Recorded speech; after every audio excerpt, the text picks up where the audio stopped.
ஆனால் நம்மளால ஓடவும் முடியாது, ஒளியவும் முடியாது.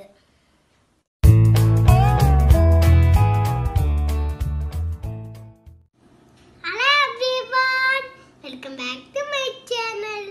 பொதுவாகவே யூஎஸ்ல இருந்து நம்ம ஊருக்கு வரவங்க கண்டிப்பா ஒரே ஒரு தடவையாவது கண்டிப்பா இந்த வார்த்தையை சொல்லியிருப்பாங்க.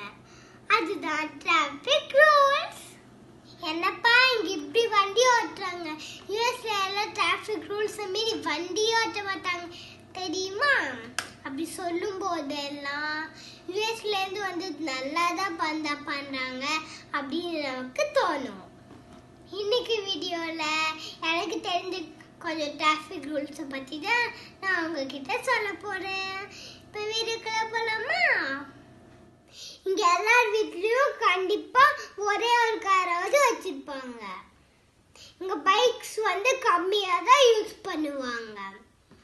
ஏன்னா இங்க நிறைய ஸ்னோவெல்லாம் வரும். சின்ன குழந்தைங்க எல்லாம் பைக்ல வச்சுட்டு போக கூடாது. சோ பேஷன்ட்காக தான் இங்க 2 வீலர்ஸே வாங்குறாங்க. தள்ளி போகாதே என்னையும் தள்ளி போக சொல்லாதே.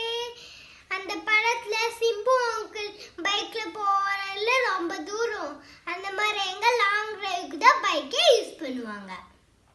நியூயார்க் மாதிரி பெரிய பெரிய சிட்டிஸ்ல டிராஃபிக் ரொம்ப அதிகமா இருக்கும்.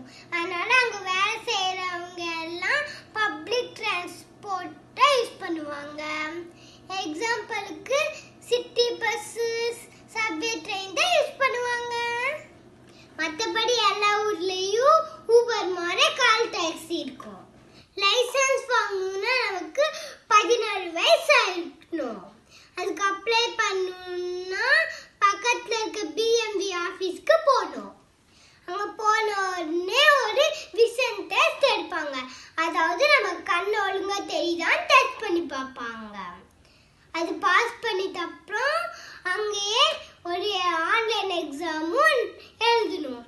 எக்ஸாம் கொஞ்சம் டஃப்பா தான் இருக்கும். நம்ம நல்லா ப்ரிப்பேர் பண்ணிட்டு போனாதான் பாஸ் பண்ண முடியும். அந்த ஆன்லைன் எக்ஸாம் பாஸ் பண்ணிட்ட அப்புறமா நமக்கு ஒரு டெம்பரரி ஐடி கார்டு கொடுப்பாங்க. அது பிராக்டிஸ் பண்ணிட்ட அப்புறமா இன்னும் 2 டெஸ்ட் இருக்கு. அது ஒன்று வந்து ரோட் டெஸ்ட், இன்னொன்று வந்து கோட் டெஸ்ட். இது ரெண்டுமே பாஸ் பண்ணாதான் நமக்கு லைசன்ஸ் கிடைக்கும்.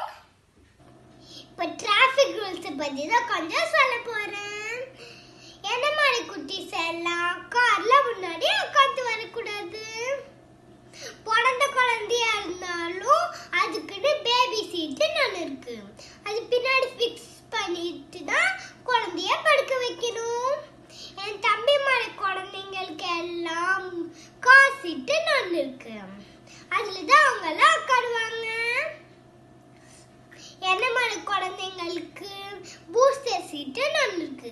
அதுல தான் நாங்கெல்லாம் உட்காருவோம். சின்ன குழந்தைங்களா இருந்தாலும் எங்களுக்கு சேஃப்டி சீட் பெல்ட் போட்டுக்கணும். எந்த குழந்தைங்களும் அம்மா அப்பா வடி மேல உட்காந்து வரக்கூடாது. இந்த ஸ்பீட் லிமிட் 100% ஃபாலோ பண்ணியே தான் ஆகணும். ஏன்னா இங்க நிறைய கேமராஸ் இருக்கு, நிறைய போலீஸ் ரவுண்ட்ஸ்லயே இருக்காங்க. அதனால நம்மளால ஓடவும் முடியாது, ஒளியவும் முடியாது. அதனால நம்ம ஸ்பீட் லிமிட்டை ஃபாலோ பண்ணி தான் ஆகணும். இப்போ அதுக்கு நான் சொல்லட்டுமா? இப்போ நான் ஹைவேஸ்ல போயிட்டு இருக்கேன். அங்க ஸ்பீட் லிமிட் வந்து 70 இருக்கு. ஆனா நான் 95ல போயிட்டு இருக்கேன். பொதுவாகவே போலீஸ் வந்து ஹைவேஸ்ல அங்கங்க நின்றுட்டு ஸ்பீடா போற வண்டியை ட்ராக் பண்ணுவாங்க.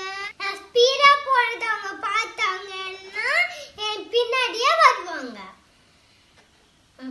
கரெக்டா வண்டி பின்னாடி வந்த உடனே அவங்க லைட்டா ஃபிளாஷ் பண்ணுவாங்க. அது பார்த்த உடனே நாம வண்டியை ஓரம் கட்டிடணும். வண்டி ஓரம் கட்டிட்டு உடனே நம்ம வண்டியில இருந்து வெளியில இறங்கி வரக்கூடாது. போலீஸ் தான் நம்ம கிட்ட வருவாங்க. போலீஸ் நம்ம கிட்ட